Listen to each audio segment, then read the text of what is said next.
जागरूक जनतेचे एकमत, आपलं जागृत जनमत।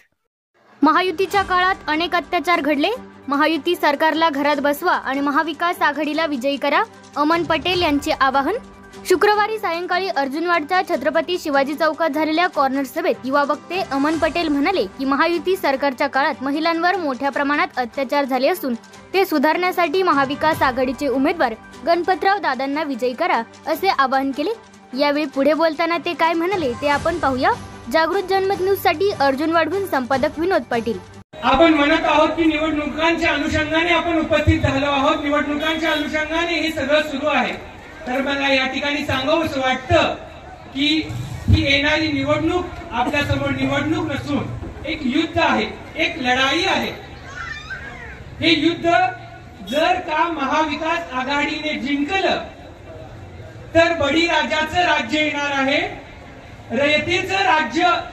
राज्याप्रमाणे छत्रपती शिवाजी महाराजांनी छत्रपती शिवाजी महाराजांच्या काळात ज्या प्रकारे महाराष्ट्र होता, राज्य होतं, त्या प्रकारचं राज्य या ठिकाणी सुरू होणार आहे।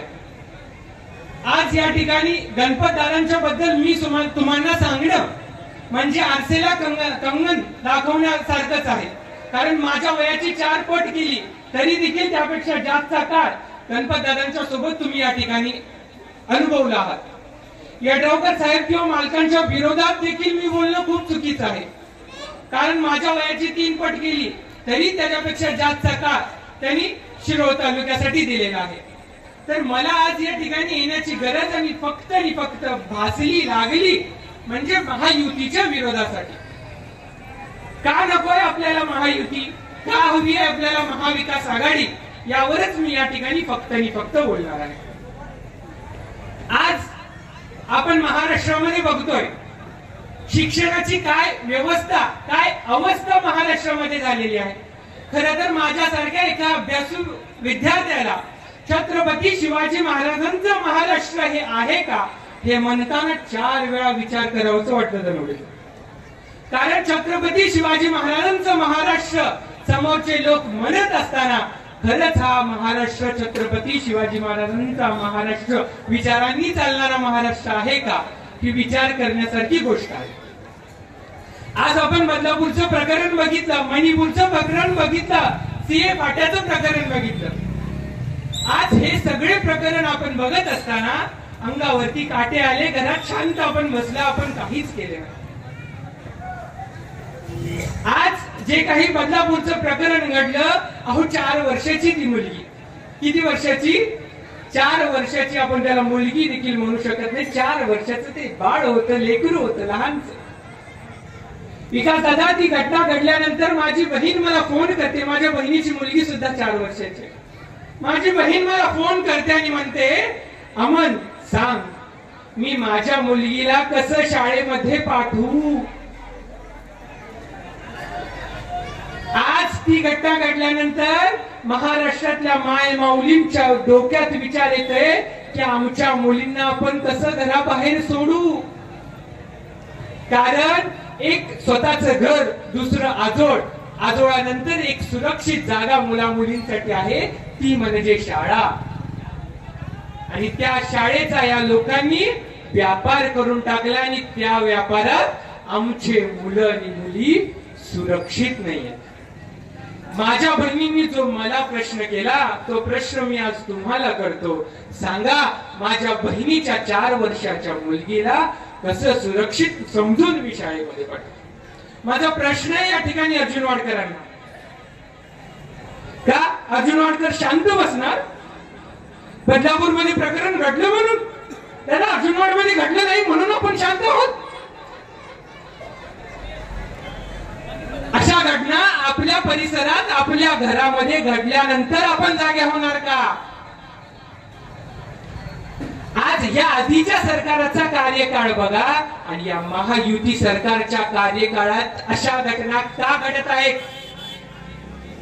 महायुती सरकार म्हणतं आमचं गृह खातं एवढं मोठ्या संख्येने चालतं, एवढं मोठं काम आम्ही करतो, तरी देखील गुन्हेगारीचं प्रमाण का या ठिकाणी वाढलं?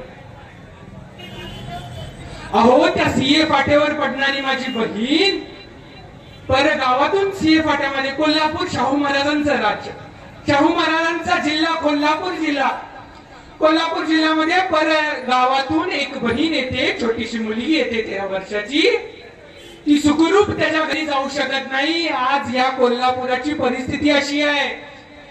कोल्हापुरात आलेली माझी भगिनी सुखरूप त्याच्या घरी परत जाऊ शकत नाही. मी मनगडत किंवा स्वतःच्या ओळी सीए फाट्याच्या प्रकरणावरती किती लोकांनी बोललं व त्या आरोपींना शोधावं, त्या आरोपी शोधावेत, त्या आरोपी सापडावेत, यासाठी किती लोकांची धडपड झाली. मला प्रश्न विचारायचा आहे, महायुती सरकारच्या काळातच या घटना जास्त का घडल्या. अहो, ज्यावेळी आपल्या कानावरती पडतं सांगताना अंगावरती काटा येतोय. 4 वर्षाची मुलगी, मुलगी ही म्हणता नाही, 4 वर्षाच्या बाळावरती अत्याचार होतोय. विचार करा, आपल्या डोळ्यासमोर एखादं 4 वर्षाचं बाळ ना, त्या बाळाला आपण किती प्रेमाने सांभाळतो, किती प्रेमाने सांभाळतो. 4 वर्षाच्या बाळावरती या महायुती सरकारच्या काळात अत्याचार होतोय. आपल्या घरातल्या 4 वर्षाचं बाळ आज सुरक्षित नाहीये का? ही महायुती सरकार सत्तेत आहे म्हणून. आज आपल्या माता भगिनींना सुरक्षित ठेवायचं असेल तर या महायुती सरकारला घरात बसवलं पाहिजे आणि महाविकास आघाडीचं सरकार महाराष्ट्रात आणलं पाहिजे. अहो, आज सांगताना धनवडेचा तोंडातून तो शब्द कसा, वाक्य कसं बाहेर काढावं खूप डोक्याला त्रास होतो. 70 वर्षाच्या जीनवरती या ठिकाणी महाराष्ट्रात अत्याचार सुरू आहे. किती? 4 वर्ष बघितलं जात नाही, 70 वर्ष बघितलं जात नाही. वयाचा विचार या ठिकाणी केला जात नाही. अत्याचार